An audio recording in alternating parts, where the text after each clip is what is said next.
Helen first came to the Chicago Park District when Forrest Claypool was the CEO and the superintendent, and I was lucky to be part of the staff at that time, and many of our other colleagues are here, and it was a really exciting moment at the Chicago Park District,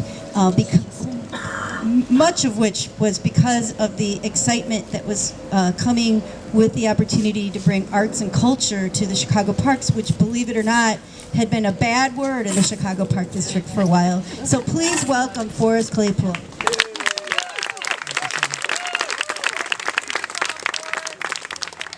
don't want to see my feet. Okay, just want to make sure I cover things I want to cover.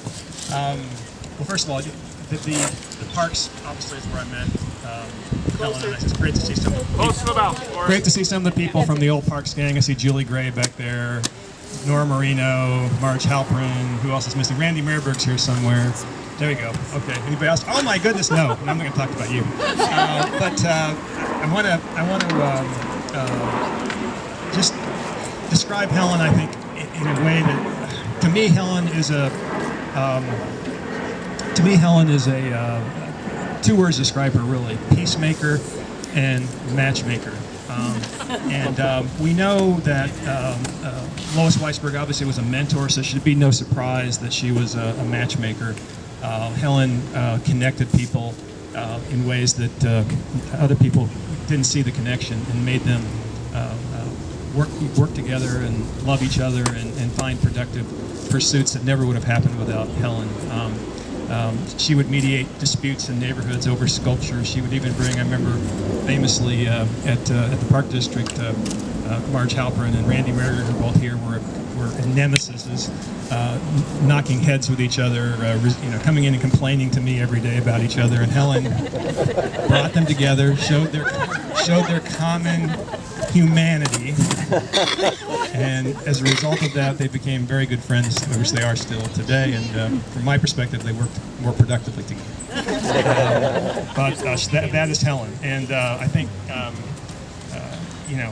that part of her, I think, it's what all of us, what all of us want to remember about her. And she loved this city.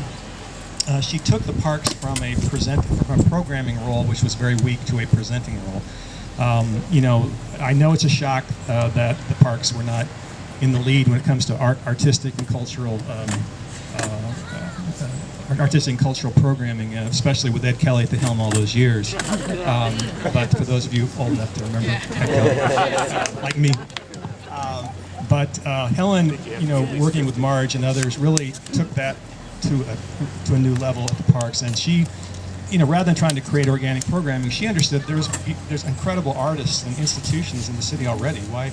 And she brought them into the parks. The Parks Partnership Program was bringing in the museums and Red Moon Theater and all the great organizations in town to put programming on in the parks for disadvantaged kids, for the neighbors, to bring families out, to create a festival-like atmosphere.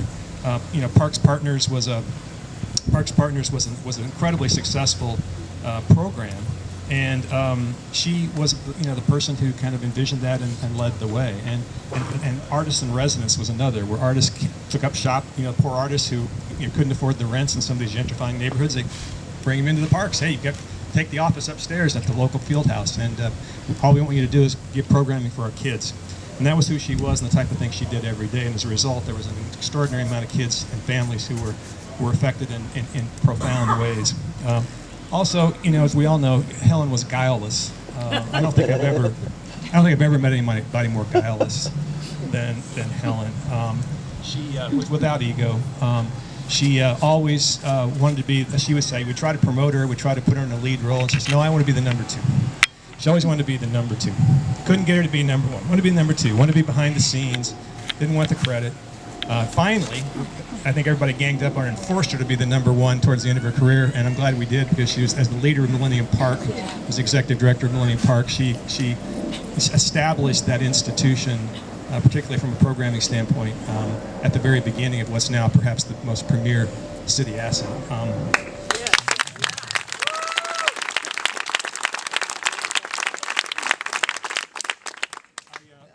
I missed my breakfast with Helen. because of who she was, she hid her illness from a lot of us, and I didn't even know. The week before she passed, I'd sent her an email, time for breakfast. So it was, I missed that, and she was just such a wonderful person. Now, I don't think we want to elevate her to sainthood. She wouldn't want that. She was a gossiper. She loved gossip.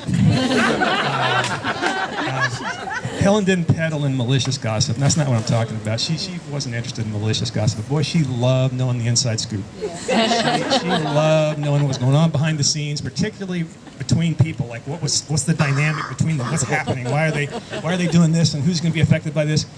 And she loved that. And so if you shared one of those, if you knew one of those things and you shared that with her, because of her extraordinary network, within 48 hours, half the city would know.